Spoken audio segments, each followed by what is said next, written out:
All right, today we're going to pull back the curtain on one of the heart's most critical, but honestly, often overlooked parts, the left atrium. Now, you might think it's just a simple chamber, a little waiting room for blood, but its design is way more complex and absolutely vital than you'd imagine. So, let's get right into it. So let me just throw this out there. How on earth can one tiny chamber in your heart mess with your ability to swallow or even change the sound of your voice? Sounds a little crazy, right? Like, how could those two things possibly be connected? Well, stick with me because I promise by the end of this, it's all going to make perfect sense.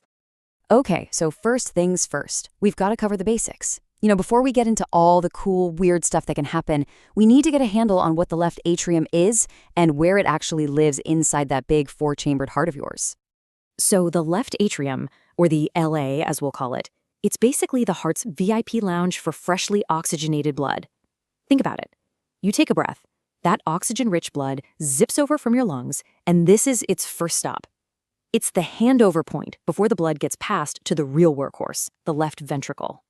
And what's really cool, and kind of sneaky, is where it's located.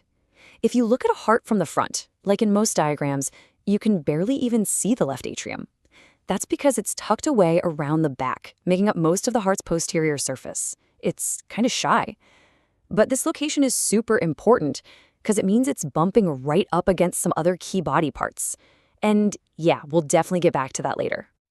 Okay, so we know where it is. Now, let's pop the hood and take a look at the design, the actual blueprint of this thing.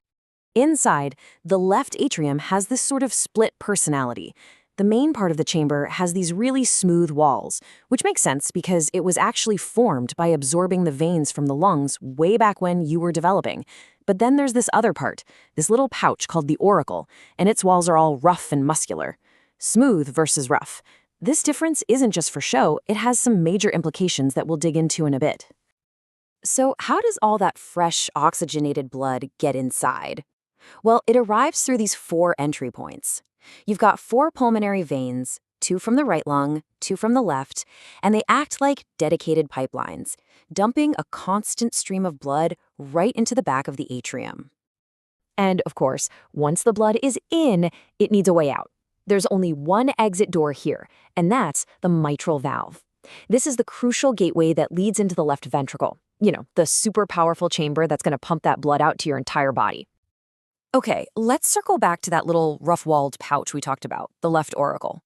The best way to think of it is like a little storage closet or an overflow tank for the atrium. Its job is just to give a little extra room, increasing the atrium's capacity when it needs it. Simple enough, right? Well,